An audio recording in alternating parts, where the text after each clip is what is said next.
Welcome to Sunday Night Live with Vinny Presents, and we have our guest.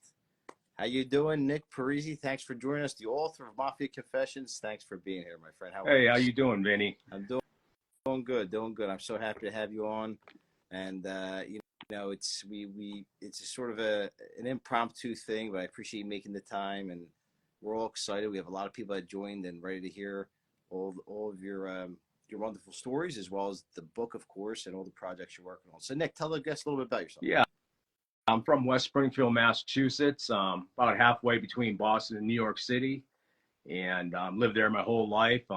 Just retired a few years ago, moved out here to Southern California so I can play golf all day and enjoy the sunny weather. Get away from all that snow you guys are in. Don't rub it in. Yeah, it's. I talk to a lot of my friends in LA, and we always bring up the weather every time we talk. Somehow, somewhere or another, it always comes back to the weather. But I lived out there. It was nice. It was crazy. I couldn't believe how hot it was. Oh, it's fair. But but it wasn't humid though. Not the humidity wasn't as bad. No, we don't have any humidity. It's beautiful. It's paradise out here. I'll never go back if I don't have to. Yeah, it's tough, man. It's tough being how we are raised in the Northeast region. You kind of get used to it, but once you get a little taste of something different, it's hard to go back. Oh yeah. So tell everybody about Mafia Confessions. Tell us how all the origins of it, how it all came about, and how's it going? Yeah, a couple of years ago, I started getting into genealogy quite a bit, researching my family, and I knew quite a bit about my uncles, my grandfather, and my father, and everybody, and they're involved in the Cosa Nostra, and I knew the stories about my grandfather and great uncle, but I didn't know the exact details. I just knew there was some shootings, and my grandmother got shot at with a machine gun, and my uncle, who was 4 years old at the time, got shot at and shot in the arm. But I didn't have all the details to it. So, during this genealogy project, I uncovered about 150 newspaper articles just about my family during Prohibition era, and I just couldn't believe how much was out there. They didn't have TV back then. So when they interviewed you, it was 3 pages long. So I was able to see my grandfather's, my uncle's exact words talking to the reporters. And, I started digging further. I got the court documents, and I got the actual confession. That's why the book is called Mafia Confession. He actually confesses to the crime he commits, and even though the DA headlines this confession's phony, but it was a genealogy project, and it turned into a book for about 25 people. Maybe my family would enjoy reading about their uncles and grandfather and all that. I showed it to a few people, and they're like, you got to turn this into a book. And that's what I did. I went crazy, wrote about 500 pages, and dropped it down to about 320 pages, and it's doing great. It came out on Amazon back in November. #1 bestseller organized crime book for about 45 days, which I couldn't believe it. I'm trying to sell hopefully 25 copies, and I went #1 new release organized crime for about 45 days. And the book is doing great, and really happy with what's going on. Nick, congrats, man. That's not an easy feat. That's really awesome that you were able to do that. And let me tell you something. As a screenwriter, a person that likes to write 500 pages, it's a lot, man. That's a lot of time. So kudos for that, man. Yeah. It was actually kind of easy. There's just so much out there. I didn't have to make anything up. It's a 100% true crime story. I didn't have to add anything. There's just so much out there with interviews from reporters. I have all the court documents of all the trials, word for word. So I didn't have to make up anything. When I put some words in there saying that, so-and-so said this or that, that's his exact words. I didn't have to, do anything different. I didn't have to fluff anything up. I didn't have to try to make the story anything different. And what got really exciting, I was probably 2 months away from, releasing the book. And I get a call from my cousin, Giuseppe's grandson. And he's like, Nick, you realize I have Joe's diary from jail, right? I'm like, you got to be kidding me. He wrote every day in a journal about what it was like back in Calabria as a kid growing up, what it was like sitting in jail waiting to go to trial, what it was like at trial, all the way to getting released. And he got that journal to me, and that just changed the book. It completely changed the book. I got to see the inside of my grandfather's mind. Um, the kind of person he was. It started off as just a hardcore mafia book, for the guys, where, there's just people getting killed, slashed, just hardcore mob book, what people like. And then, then I'm reading this journal, and he's describing, working at this factory, looking out the candy factory across the alley into the window at this beautiful woman. And like, I got to meet this woman, and I'm going to follow her and, make her go out with me, and ends up being his wife, and it just put the real kinder side of Joe Parisi out there.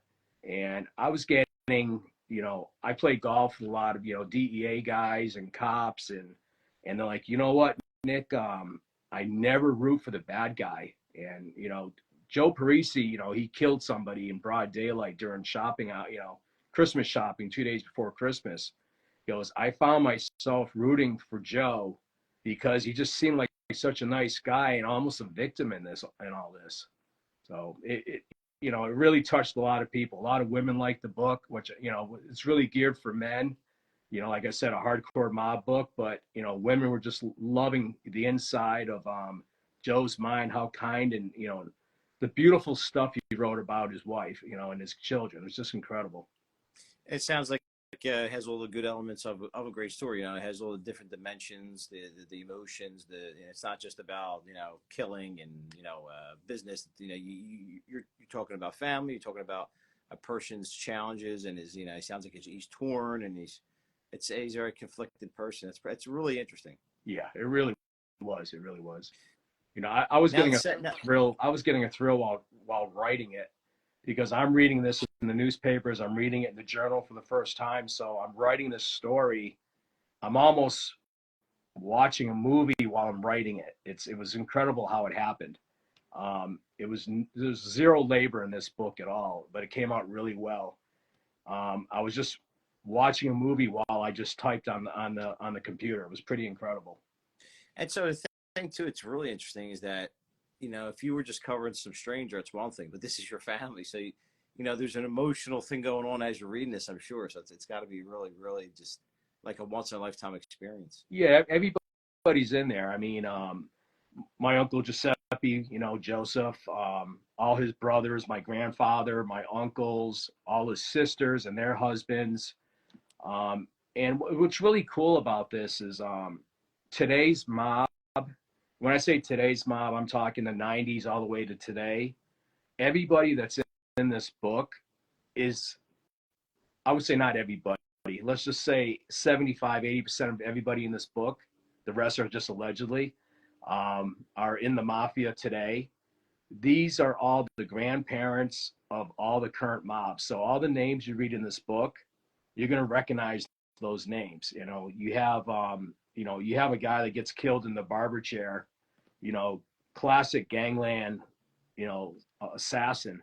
And his name's Fiore, and his nephew is Mario Fiore. Mario Fiore is a legend back in Springfield, Mass. He is right now the oldest living made member of the mafia. 99 and a half years old. He'll be 100 years old. He's still alive. He read the book. Two of his uncles and his aunt both get killed in the book. I explained to him, it's going to be rough, Mario, reading this book. I'm pretty graphic. And he goes, don't worry, I've seen worse. And, I didn't say, of course, as a made member of the Genovese crime family here. Allegedly. And let's make sure we say allegedly. No, it's nothing alleged with him. It's public information. It's public information with him. By the way, Nick, my buddy over there, Joe DiGiovanna, as well as Dawn, both said they're going to be reading your books. That's great. You got 2 more fans just now. All right, that's 2 more sales. That's great. Well, I'm sure Another pretty much more. 950,000, and I'll make the bestseller list. Nice. But, Well, look, it sounds like you're on your way. This has all the markings of a true bestseller, man. So again, so this the setting again is in, you're talking about Springfield, Massachusetts. This is where everything's happening at, basically, right? Yeah, we're in Springfield, Massachusetts, and what we have is we have the Connecticut River, and it divides 2 cities. We got the city of Springfield, and you have the town of West Springfield. Now, I grew up in West Springfield, along with my whole family. I actually grew up in the exact same house as all my relatives that came from Calabria. They've owned the house since 1905, and we've owned it for over 100 years. And I grew up in that same house. It's a 4-family tenement house on Sprague Street in West Springfield, Mass. It's mentioned in the book a lot. House got raided a lot over the years. It was getting raided back in the 60s and 70s still for all kinds of things. But yeah, it takes place. You got 2 families. You got West Springfield, and West Springfield is the Parisis and the Puglianos. Puglianos are a big name in the 80s and 90s and 2000s in the Mafia. Their father and grandfather, they were partners with my grandfather and uncles, and they ran the West Side crew. Then across the river, you had the Springfield crew, which was led by the Albanos. Now, there's a lot of women in both families. The names changed, but, the Albanos became the Santinellos, the Fioris, the Calabrases, the Calvinisas. It's all the big names in the mob today. These are all their uncles and grandfathers and aunts and uncles. And even the aunts were involved, in bootlegging back then. You got poor Italian immigrants coming over from Italy, late 1890s, early 2000s. You had a huge earthquake back there. Big tsunami followed. Calabria alone, I think it was like 100,000 people got killed, wiped out because of that earthquake. And, with Calabria cut off from the rest of Italy with the mountain range and all the devastation they had, they were just poor peasants. So they had that mass dispersa. I think it was called the Italian dispersa, where I think 40% of Italy left within 20 years and, left Italy. They lost 40% of their population. And a lot of them came to America, and, they settled in New York, Chicago, Massachusetts, the whole East Coast. And, they're hearing all these great things that, America's paved with gold. The roads are gold. And, they get here, of course, the roads aren't gold. The roads are dirt. And not only that, guess what, you Italians, you're going to be, digging them up and paving them, so, they came out here looking for the American dream, and they didn't speak English very well, not like I do, but I can't speak it well either, even though I'm fluent and never spoke Italian, but, they didn't speak English, so they were at a huge disadvantage. The Irish came over at the same time. They could speak English. They got all the political jobs. They became the cops, the firemen, the politicians. The Italians were digging ditches, So, they were looking for opportunity. And then 1920 hit, Prohibition. And you know what? The Italians, the Irish, the Polish, the Jewish, they weren't giving up their alcohol. There's no way. And, all the ethnic groups, but the Italians and the Irish, were probably the best at it. And, let's not forget the Jewish. You got Meyer Lansky. He was pretty good too. But, yeah, they saw an opportunity there, to make some money. Giuseppe Parisi, he's making $1.58 a week for 60 hours a week. Now, let me see. I can sell alcohol and make about $1,000 a day. That's like $75,000 a day now. What are you going to do? And all you got to do is, open up a speakeasy in your basement or in your living room, or just run some alcohol from Canada or wherever you're going to get it from, or make it yourself in the bathtub. You're an instant millionaire. So that's what happened with all the immigrants. And you can thank Prohibition for creating the mafia. If it wasn't for Prohibition, there would probably not be a mafia like there is today. And yeah, I mean, and it's been strong ever since. Yeah. Yeah, Nick, just to jump in real fast. So yeah, my parents actually came from Calabria, so I know the history too. I think it was like maybe 1908. They had that big earthquake. It was Yeah. bad. Yep. I mean, I remember, I know my parents told stories about their parents telling them or grandparents telling them, like it was taken literally. When you speak about the tsunami, it was taken away. Like whole churches at a time were just, it was horrible. But Oh yeah. you're right. There was a lot of devastation there. So fast forward to what you just said about the 1920s. Yeah, I said this before too.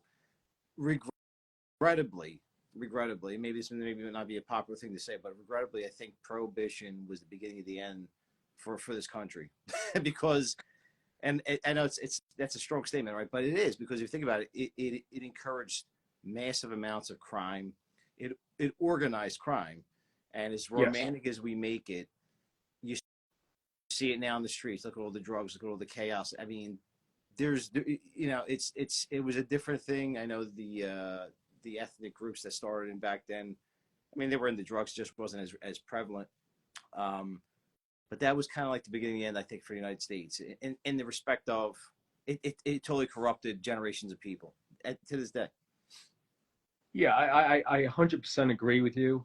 You know, there's just so much money involved, and what were they doing? You had the Black Hand, they're doing extortions of, the Italians were extorting their own people, taking a percentage of whatever the fruit man made at his store, or maybe kidnapping businessmen, and kidnapping kids, and making money on ransoms. The Black Hand, but they're mostly street gangs. Is all they were. And prohibition brought in the equivalent of billions of dollars to these ethnic groups, and it was all the ethnic groups. And then finally in 1930, Johnny Torrio, he got everybody together, Capone and Lansky and Genovese, everybody, they got all together in Atlantic City, and he said, hey guys, let's instead of killing each other, let's all organize, let's make history, let's get rich. And right then they created the five families in Atlantic City, in 1930. And that was the start of the modern day mafia. And it was all because of prohibition.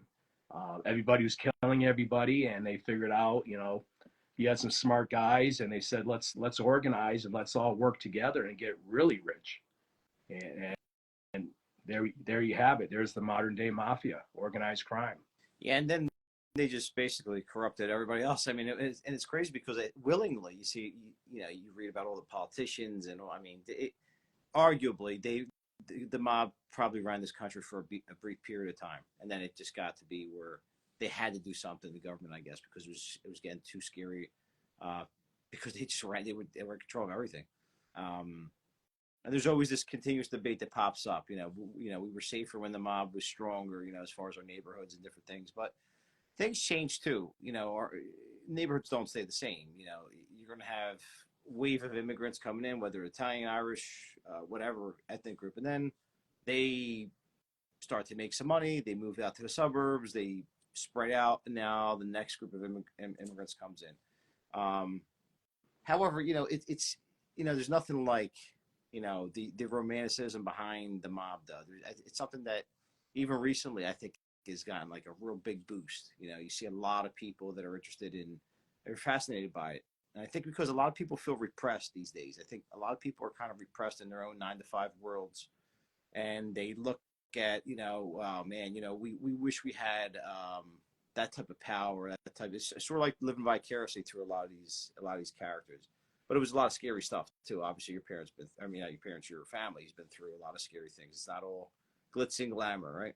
Yeah, I mean, you watch movies like Goodfellas and Casino, and all Bronx Tale and all those great movies. I mean, who doesn't want to walk to the front of the line, at the best nightclub in New York City, and just walk in the door, and they bring out a table in the front for you, and Frank Sinatra back in his day, or whoever it is today, comes and sits with you.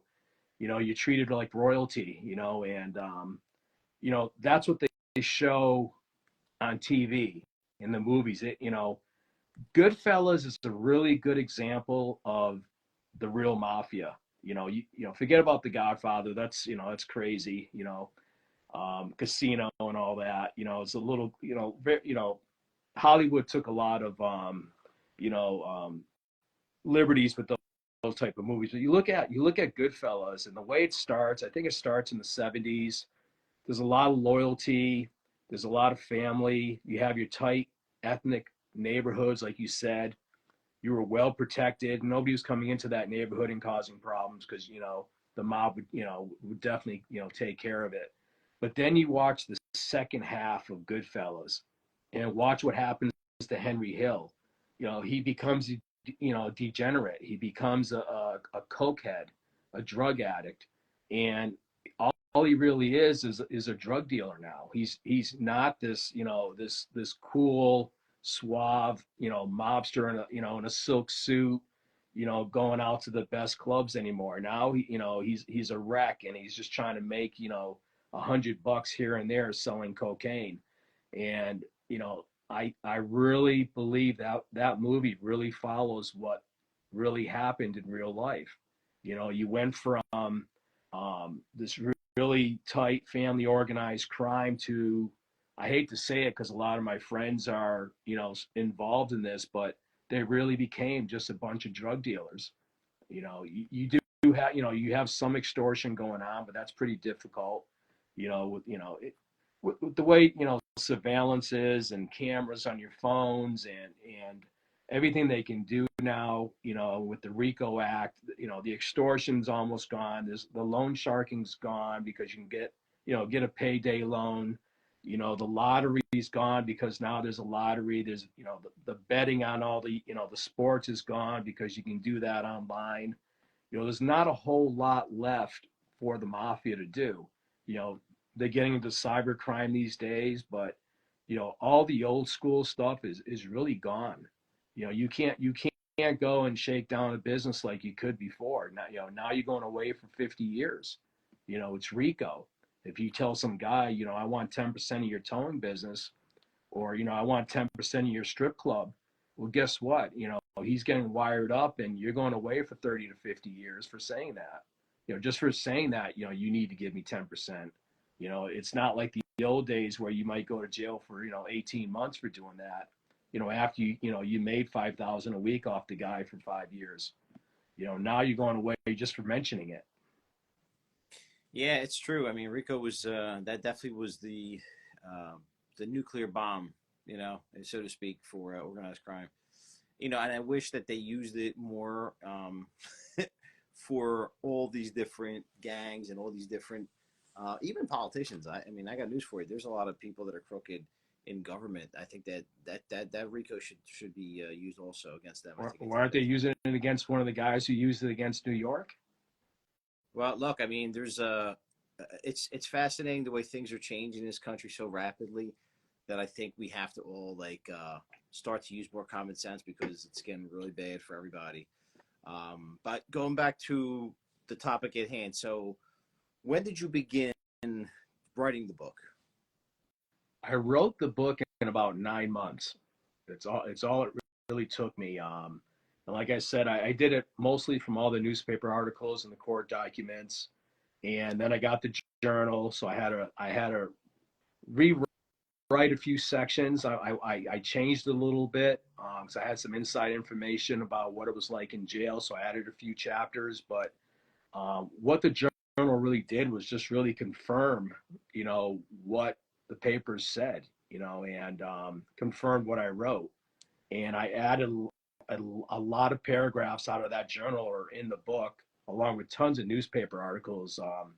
Well, I probably have about 500 photographs from the newspapers, but you can't put a lot of stuff in books these days. With when you download ebooks, I had to knock it down to about two or three per chapter. But there's just tons and tons of newspaper articles that I got stuff from, and it it just made the book really easy to write in a short amount of time. And people are loving it. It's doing really well. It reminds me of the song Billy Joel sings where he says, "If it's going to be a hit, you got to make it fit." Yeah, yeah, So you have to trim it down, but there's always room for another book, I guess. A sequel. yeah. Um, I'm working on one right now.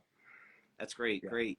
All right. Well, just a reminder, everybody who's watching, you're watching Nick Parisi. He's the author of Mafia Confessions. Please make sure you're following him on his Instagram, all social media, Facebook, and you're also picking up his book. Please, they can find it on Amazon, I'm sure, and everywhere. yeah. It's on Amazon. It's at Barnes and Nobles. You can go to my website, authornicholasparisi.com, and I'll send you out a signed copy. And Nice. but it's available everywhere. If you want to download it as an ebook, go to Amazon. An Audible book's coming out. I think March 15th. It's going to be done. I have a really good narrator, really good actor, Right. doing all the different voices. He's doing a great job, so that'll be ready. I think you said March 15th. Talked to him a couple of days ago, so people that like to, commute and listen to their books, they're going to have that option too. Great. Well, listen, that's how about we, if someone wants to ask a question or two, let's take a minute to just respond to questions. If anybody has any, please go ahead and Sure. submit them now, Sure. and we'll address them. In the meantime, just to remind you folks out there too, please, if you haven't already, make sure to follow me on here, but also on my YouTube channel. It's called Vinny Presents, and we're always doing these great interviews with these fine guests such as Nick, and I get a lot of enjoyment out of it. And we're also, what I do is after we're done here today, I'm going to go ahead and blast through all my podcast channels so you'll be able to listen to it, but you'll be able to see the actual video of this on YouTube. So be sure to check that out. All right, what else? We got C. Briscoe saying, congrats, Nick. Let's go back. Thank you. Thank you. We got Joe DiGiovanna says, Mayor Giuliani loved Rico as a prosecutor. I know. We know. Yeah. I think they're going after him with the same Rico Act, so It's a little irony crazy. there. It's crazy, ironic, yeah. Our buddy Ray Franz, by the way, I don't know if you know Ray. He wrote the Heights novel. Oh yeah, I know Ray. Yeah, we talk a little bit on online, and yeah, he's got a great book also. Buy his book too. Yeah. Buy it as a bundle. Buy them both. It makes a good present. The Heights, and I actually interviewed him not too long ago. Ray's a beautiful person, and he says, Nick, why doesn't the government use RICO against the U.S. street gangs who represent the cartels? Good question. Wow, that is a good question. Yeah, I guess they just want to get the Italians. They didn't use it against anybody. They should use it against the cartels, and they should use it. They didn't use it against the Irish and Whitey Bulger and those guys. They only went off. It was created for the Italians, for the the Italian mafia, and yeah, start writing some letters to your congressman. I guess use RICO against the cartels. And right. That seems to be a more pressing issue right now. Yeah, I mean the fentanyl issue is a huge issue, and it's coming into our country and killing our kids. And let's use RICO against those people instead of giving them slaps on the wrist and letting them out of jail. I'm living out here in California, and fortunately, I don't live anywhere near LA. I don't even want to go to LA, but it's terrible up there, and they don't put anybody in jail. You could just walk into the Fendi store and grab a couple purses and just walk out slowly. And you can sell fentanyl on the streets or come over the border with a backpack full of fentanyl, and nothing's happening. But use RICO. Put these people in jail. I think eventually give them a reason to be scared. Yeah, I think eventually the pendulum's going to swing because it's unsustainable. I mean, you have to have law and order. It's bottom line. Eaton says, I met a guy who was in prison who helped whack Joe Pesci's character from Casino. Clara says, congratulations, Nick. Is it available in book or only ebook? I think the answer is both, right? It's available in everything: paperback, hardcover, ebook, and soon to be Audible. All right. She can't wait to read it. And the person that he whacks, the actor Frank Vincent, I'm very good friends with his first wife. And in about a week, I'm supposed to get a bunch of pictures of young Frank when they were first together. Frank Vincent and Joe Pesci, they started off, in a band. I don't know if people knew this, right. But in I think it was around 1970 in Seaside, New Jersey, there's a bar called the VIP Lounge, and the first night they opened, the first night this band played was the Aristocrats, and Frank Vincent, Joe Pesci, and a couple other guys were in the band. and that's kind of how they got discovered, become the movie stars they are. They started this little mob bar. Actually, is what it was, and that's where they got discovered. And I'm friends with Frank Vincent's first wife, and she's been showing me tons of pictures. She's supposed to get me a bunch more, and I'd love to start putting those up online. You know, when Frank was young. That's fantastic, man. That's really great. He was a great actor. It's a shame, you know, we're losing a lot of great actors and personalities, man. Well, look, Nick, I think that's all the time we have today, but I really, really enjoyed this interview with you, and I want to encourage everybody again, please, it's called Mafia Confessions. You can look it up. What we're going to do is type it right now, and you'll find it. Please buy yourselves a copy, give it out as a gift, and make sure you're following my buddy Nick here. Nick, you've been great. Anything else, maybe some last words for the guests? Yeah, you know, go out and buy my book, Mafia Confession. I'm writing a new book. Right now, the working title is A Boss Betrayed. It's about Aerolata and the big Al Bruno hit in Springfield, Mass. Al Bruno was the boss. He got hit by some young guns, one of them being Aerolata. Aerolata became the boss for 7 years. I've been talking with him a few days a week, and we're writing a book right now about the current mafia. And with Aerolata's testimony, he put a couple of my buddies in jail, you know, my buddies since high school, the Gius brothers. And Freddie Gius, while he was in prison, he's the one that killed Whitey Bulger. So the book I'm writing right now is about the Al Bruno hit all the way to the Whitey Bulger hit. I'm talking with all the insiders. Some of them have immunity because they're informants now. But that book is going to be huge. It'll be out May 1st. Just in time, I'm going to be at the Mob Summit in Las Vegas talking. Mob Summit was shut down for a few years because of COVID. Big 3-day event, everything Mafia. They got some big guests coming. So if you're available to go to Vegas June 1st, come on out, meet a bunch of people. I'll be talking a little bit about New England Mafia. And buy my book, buy the other guys' books there too. Just keep Ray on says reading.